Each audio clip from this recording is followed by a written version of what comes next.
now we're going to talk about how many men you are going to have around you, how many men you're going to keep in your roster in order to feel like a very confident and free lady that you are, and so that you don't get caught up in the drama, you don't become needy, you don't ask them for more. You should have more than 5 men, 5, even more, like if you can handle them, if you can make a roster and play with that. So you should have 1 or 2, maybe more, for just that will just fulfill your physical needs. And they should be the type of guys that you like physically. They should be handsome, they should be young, because younger guys have more stamina, so you should choose them for their stamina and for their ability to give you pleasure. That's their use. So yes, you're going to use those men, as men are using women since the beginning of time. 2 or 3 of them only for the physical needs. And if they want to take you out, because I believe that if you treat them like simply for sex, they will want to take you out. If they want to take you out, if they want to treat you well, if they want to take you out for restaurants, you can go, but don't put them as a priority. Never put them as the priority, because the priority will be the other men. So you will need to have 1 man or 2 men that are going to fulfill your need to communicate and your emotional needs. So this is going to be like a confidant, this is going to be like your best friend that you're able to talk to lean on, to talk about your pains, your struggles, your needs, everything in this emotional sphere. With those guys, they're most of the time they're not physically attractive, but they are really impressed by you and they really want you, they crave you. So they are eager to take the place of the friend in order to be around you and be in your courtyard.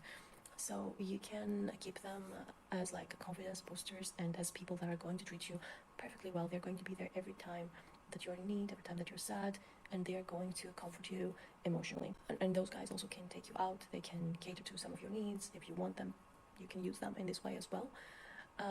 You should always take things from all of these guys and never give anything to them unless you want to give something back to them. But you should keep in mind that you should always take things. You never give, and in the end of the day you become empty and depleted. You don't want that. First, you make sure that you gain everything that you want to gain, and then you're giving something back if you want to, that is. And the most important, you should have 3 or 4 men. You're going to test them for the long run. The men that are affluent, men simple and potential providers for you. Those are the type of men that you want to consider in the long run getting married to them. Those men will probably won't be able to talk all day through texts or calls, because they will be very busy building their businesses, their careers. You want someone who's already built up. They have their business, they have the career, they're making a significant amount of money. I would say high 6 figures to start with, and then we go up from that. And those are the men that you're going to consider as husbands. I'm going to talk about them more in the next video, but you should have 3 or 4 of them. Because those men, you should feel the confidence to be around those men, and you don't want to appear needy, and you don't want to appear attached. So you should have more than 1 of them in this category. And then you will choose what other characteristics you want in a husband. Obviously you don't want a womanizer to be your husband, or maybe you want, but the basic criteria, the basis is that they have money so that they can afford to have a house and provide for you and your future children. That's very important. So in total we said that you need like 2 or 3 guys for the physical. They can be 1 or 2, whatever. You want 1 or 2 guys for the emotional support and like the friend like feeling, and you want 3 or 4 provider men. The more the better, and let the best one win. The man that will win will be from the category of the provider man, obviously, and you can keep the other ones in order to keep you fulfilled in this game, to get your provider to marry you.